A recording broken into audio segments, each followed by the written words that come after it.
hello, hello. Hi, Megan. How are you? I'm doing good. How are you today? Excellent, excellent. We are so excited to have you. My name is Yala Ford. I'm on the board of GFA, and I want to welcome you. Why don't you tell us a little bit about yourself? My name is Megan Horan, and my business is Megan's Jewelry Box. I am a jewelry designer here in Raleigh, North Carolina, and I work primarily with glass seed beads. So I stitch little beads together with needle and thread. And in some pieces, I just do bead weaving, where I'm attaching beads directly to each other. And others, I do bead embroidery, where I'm stitching beads directly to material.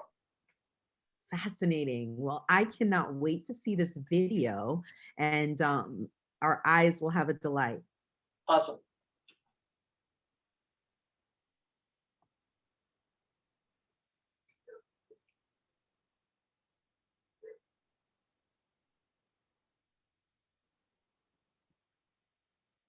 Unmute there.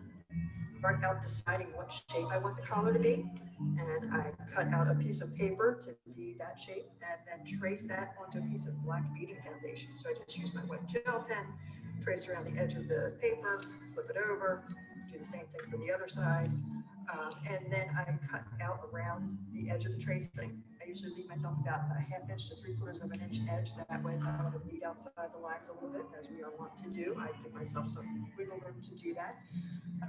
Once the piece is cut out, then I decide how am I going to start this piece. So with this one, I chose these slightly larger domed beads, and I stitched them down sporadically throughout the piece. And they have two holes in them. They are check glass beads, so they are from the Czech Republic, and I have a variety of colors and finishes that I used. And then I picked out the size 11 seed beads that I wanted to use to complement these larger domed beads. So size 11 seed beads typically have 11 beads per each inch. That's where the number 11 comes from for the seed beads. I also use size 15 beads, which are much smaller, and they are 15 beads per inch. But depending on the finish or the manufacturer, sometimes the number of beads per inch is slightly different. But size 11 is just kind of a general guideline. So I stitched around each of these larger cabochon beads, the 2-hole beads, and just kind of went to town and mixed up the colors. I think I had maybe about 15 or 20 different color size 11 seed beads in this. And if you flip the color over, you can see all of the thread that went into creating this piece. So where there is a blank spot, that's where the larger 2-hole bead is, and then all of the threads around it are the smaller size 11 seed beads that I stitched there. So I use Nymo thread for these pieces, and this thread has nylon in it, so it's a little bit stronger than just regular cotton thread. And so far, I've used over 60 yards of thread for this piece. Each spool of this thread is 60 yards, and I've used one, and I'm almost a quarter through the second one, so maybe at 70 or 80 yards so far.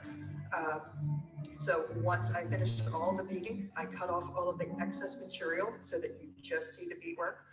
And after that is done, trying not to cut any of my working threads, which I did not do this time, fortunately, I do cut a form piece that I use underneath. So this will keep the necklace kind of flip-flopping around. It's not very stiff. It's just actually a piece of school folder.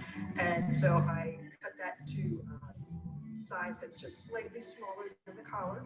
And I will adhere that there. And then what I do, a piece of black ultra suede material, attach that as well to the form. I'm using just a simple ultra suede material on this just because of the sheer number of colors and patterns that's on the front. I don't want anything else to detract from it.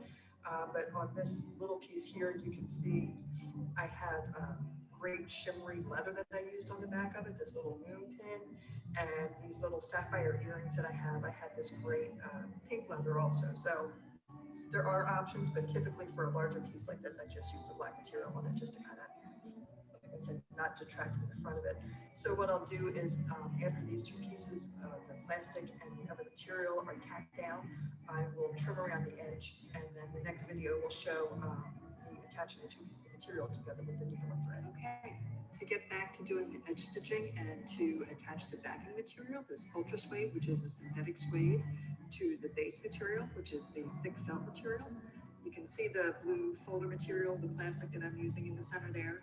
And that is what gives it its shape. And you can tell it's actually kind of curved a little bit to lay properly once you're actually wearing it.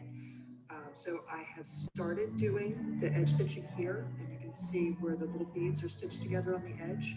So what I'm doing is I will pick up two seed beads on my needle, and I'm going to come up back through the backing material, oops, and the front material, trying not to catch the threads that are in that last edge row of beads, because then that will make that row of beads pull towards the edge, which I do not want.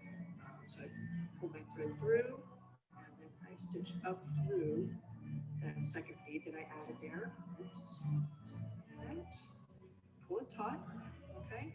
And then I pick up another two beads on the needle, and I come up through the back, through both pieces of material, pull the thread through, and then go through that second bead that I add. And so I just keep on doing that all the way around the necklace. And so let me just do this one more here. Oops, I'm getting that caught there. So I will finish beading that edge stitch all the way up around. Once I get to where I'm going to be attaching my clasp, I'm going to use just a single bead. I'm going to add just one bead at a time instead of the two.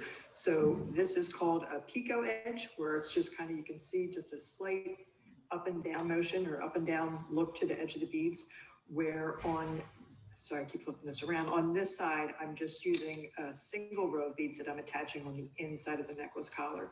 That will lay a little nicer against your skin, and just the way that the collar fits, I think that's just a better look overall.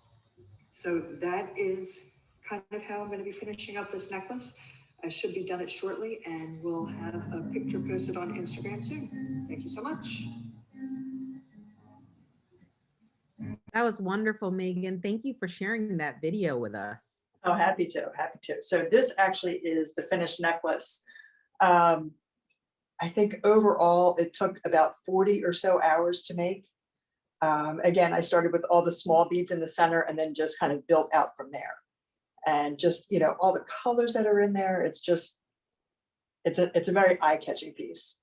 It's beautiful. Thank It you. seems such a laborious type of work. Is it something that you find that you have to have patience with, or do you actually go through something different when you're creating these artworks? For me personally, I find the process of it very soothing and calming, and I'm happy to just sit there literally for hours and just beat away. Where, you know, you have people come into my booth and they say, oh, it looks so tedious, and you know, they say these things that sound kind of negative, and to them it may seem tedious. To me, it's a labor of love. You know, it's something that I truly enjoy doing, and it's just something that is very peaceful for me. Excellent. Do you name these pieces at all, or? Yeah, I make every piece that I sell. So they're all starting with a needle and thread and, you know, glass beads. And the stones I buy already cut and polished. The pieces that I'm using, like for this one, this is an ammonite fossil necklace. And so I buy that fossil in the center. It's already cut and polished like that. And then there's a piece of onyx down the bottom that I used as well, and that was already cut. And so I just incorporate that into the beadwork. Nicely done. Thank How you. did jewelry become the medium of your choice? And that is a question from our audience. Okay, I started, I've never been a real girly girl kind of person, you know, no flowers and things like that, but I always liked my jewelry to match my outfits. And, you know, I used to work in the corporate world, and, you know, I just like things to match. And so I started out actually making pieces with just stones and crystals on beading wire, just simple strung pieces. And this way I could make something in the length that I wanted, the color that I wanted to have sparkle or not sparkle, you know, so I could kind of customize my pieces for myself. And the different books and magazines I was getting had bead weaving and bead embroidery in it. And I was like, oh, let me give that a shot, see what happens. And then, you know, 16 years later. Wonderful, wonderful. How long have you been participating with the Gasparilla Festival of Arts? This would have just been my second year. Last year, 2020 was my first year getting into the show, and I was so excited to do it. And then this year again, when I received my acceptance, I thought, yeah, I did it again. So of course we were all very disappointed we couldn't do the in-person event, but I'm happy to be participating in the Eventity page too, or the Eventity show. Excellent, excellent. And in the Eventany shows where they can find your works online and Yes, available and for yes, purchase.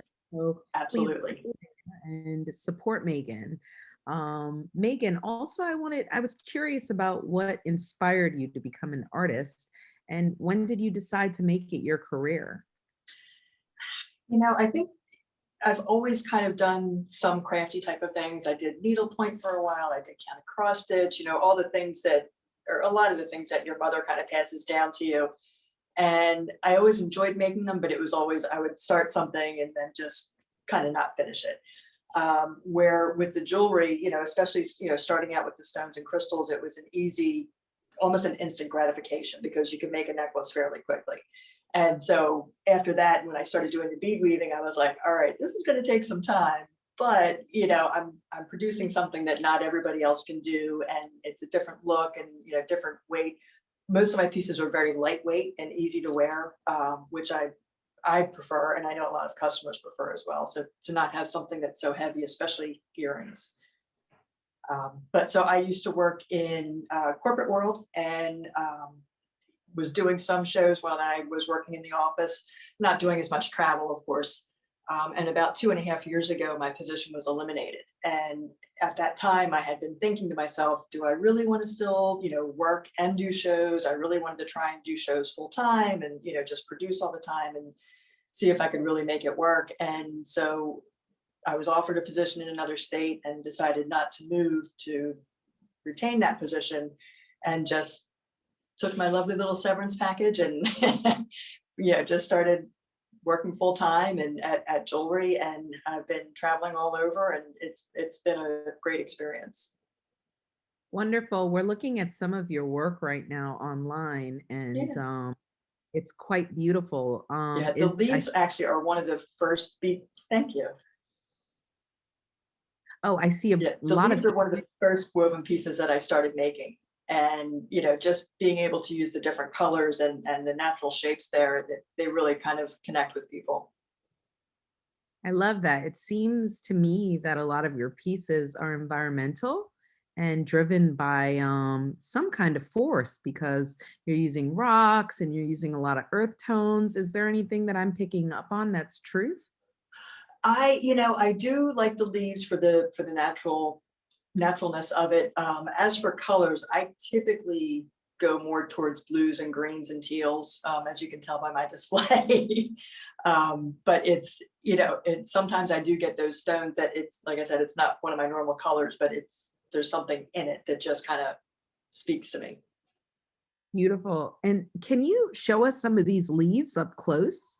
Absolutely, absolutely. So these are the leaf pendants that I do. And so I stitch each leaf individually, and then I attach the leaves together.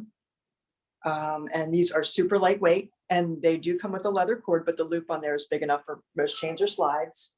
And I also have about 1,000 pairs of leaf earrings too. These were kind of like my pandemic project.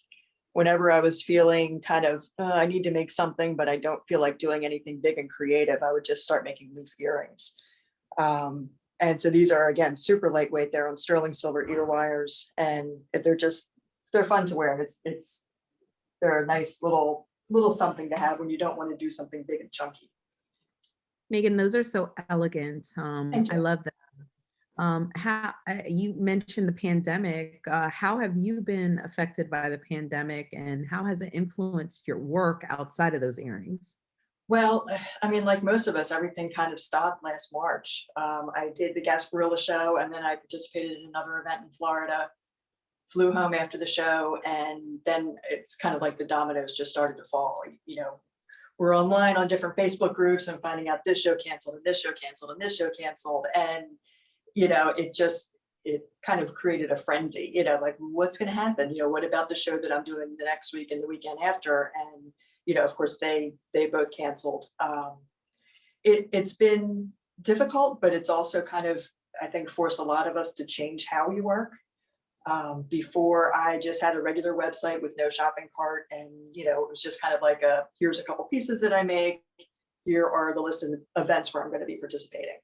And so I thought, well, I need to be able to sell these things, and I don't want people to feel that they have to email me and say, okay, what do you have? So I, redid my website so that you could shop from it. I started really trying to work Instagram and Facebook and my email list. And, I've felt that it's kind of important too to help support other artists while they're, because everybody, we're all kind of going through the same thing together. So it's like I buy clothes from other artists, I buy glassware from other artists, and I just try and, if I find that I have a little bit of extra something, I try to give back to somebody else, either a local business or another small business. I love that. And maybe you can talk to us briefly about the community piece that you were telling me about earlier about the little girl. Yes. So one of the great things about the Gasparilla Art Show is they have a program called Art Collectors in Training. And it's for kids, I think 6 to 10 or 6 to 12 years old.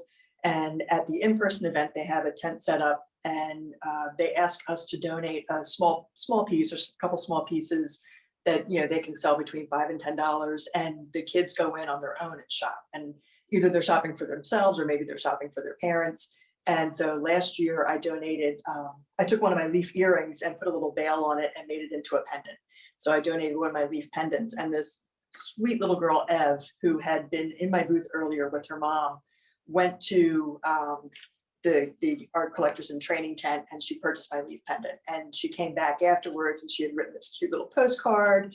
Thank you, Megan, love Ev. And I mean, it was just so sweet. And it was just so touching how to see her face, coming back, like, and I'm like, oh, you're back. And her mom's like, she got it. And it was just so much fun. And I was happy to do it. And I am donating a couple pieces again this year. Just, we need to keep the communication open with these kids, and we need to have them start young, appreciating things that are fine, that are handmade, and something that you're not going to see everywhere else. And it's just, I think it's important to kind of keep the community going. Excellent. Do you wear all of your own artwork? I do occasionally. I do. Well, I should say my rings are always other artists. I don't do any kind of metal work, so I always have other artists' rings on. And that's another thing. I purchased a ring from somebody through a Facebook show, and through other shows, I've purchased other rings. But like I said, my skirt is somebody else's work. Top is generic, but Mhm. That's yeah. great. I think that your support of others in the community really gives me inspiration, and actually should remind this community how important it is to keep on giving to others despite your current situation. I think it keeps us aware, and it also warms our heart, right? Yeah, absolutely, absolutely. I also wanted to give you an opportunity to maybe showcase and feature anything that you have that's there that is your favorite piece. Maybe one that would be hard for you to let go that has a story attached to it. Well, I don't know that I would say it has a story attached to it, but this one definitely would be a difficult one to sell. It's the stone in there is labradorite, and it just has such a, oh my God, the blue flash in there is just amazing. These stones are actually my favorite stone to work with. I have, several pieces. Oops.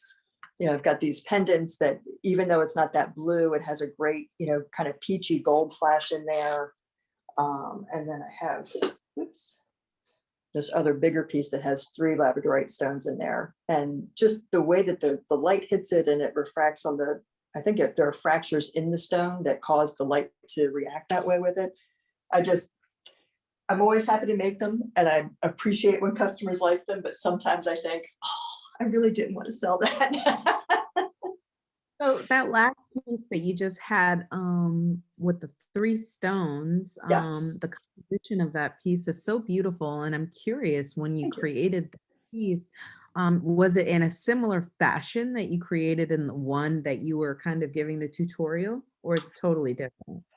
It's basically the same idea. So with this, I glue down each of the stones. And I tried to make the spacing work so that when I did the bead embroidery in between the stones, I think I was able to get 2 rows of beads in between each stone because I wanted it to have some symmetry to it, but I didn't want it to be, I wasn't looking to make it a circle or a square or something symmetrical like that.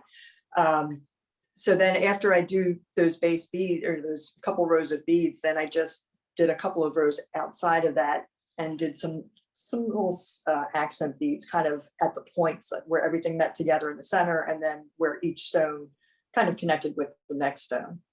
So it's similar techniques, but the thought process was a little bit different. Excellent, excellent. Thank you for sharing. I'm Sure. curious, during the pandemic, did it force you to create more pieces? Were you more productive during this time?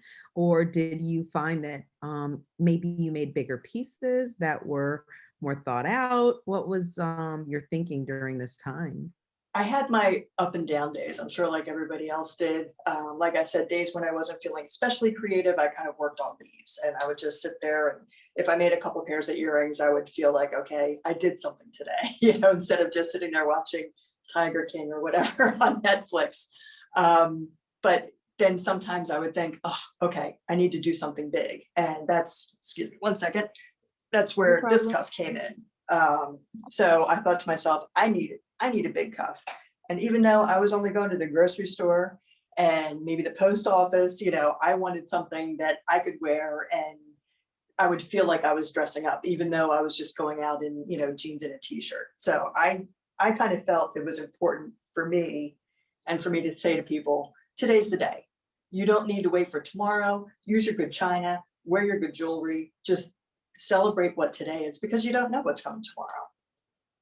You don't. And I think that's a great point. And I think something that all of our viewers should take to heart, that it doesn't matter whether you're going anywhere or not, that jewelry can have a positive influence on your attitude, how you feel, how you look. So Yeah. I think if you don't, or you're thinking that you want to not make a purchase because you're not going anywhere, I'd encourage you to think in the opposite direction because it can really bring you into a different space. I agree with you totally. We do Yeah. have a Facebook question from Krista, and she asked, where do you find inspiration for the uniqueness of your pieces? I kind of let this, I started with the stones for the bead embroidery pieces. I just, I look at the stone and I try and see, what obvious colors are there. And then sometimes I'm able to tease out a color that maybe there's just a slight line of it or a slight fracture of it in there. And I kind of pull that one out a little bit more just to kind of make the colors contrast a little bit. I just, I love working with the beads and it almost, especially in this piece, it gives me the opportunity to almost paint with beads. Excellent. And you had told me earlier that you moved from Philadelphia to North Raleigh, North Carolina. Carolina. Yeah. And I'm curious, how has the North Carolina community supported you? It's been, I've been really happy here. Yeah, I'm in an apartment building here in Raleigh and at first when everything started kind of shutting down, I didn't know anybody here. I moved here kind of blindly without having any big support system. But just, we have a nice pool here and that opened up in the spring and summer. And, so I've met some people out by the pool and just kind of walking the hallways. I've joined some hiking groups on Meetup. So I've really been able to kind of get myself into the community a little bit. There are events here that some art events that hopefully will be taking place this year. And, I know I've been accepted to a couple of them. So fingers crossed they go off. But yeah, it's been a good move. I'm happy to be here and especially happy that I haven't been getting all the snow that they were up in Pennsylvania for the last month. That snow went to Texas instead. Yes, unfortunately, Uh, yeah. but I will say, it would be interesting to know, thinking of community, how did the virtual Gasparilla Festival help you and maybe you think our community? I mean, it's great to be able to have this kind of opportunity, to be able to speak to you and, to see, have a broader audience kind of see me, see my work. And, Gasparilla has been like some of the other events that I've participated in, they've tried to help us through this situation. So, like I said, they were one of the last events to happen last year before everything shut down. And, they really tried to make sure that we knew about how to get a PPP loan, how to apply for the EIDL loans, how to get not necessarily how to get unemployment, but, that unemployment opportunities were available.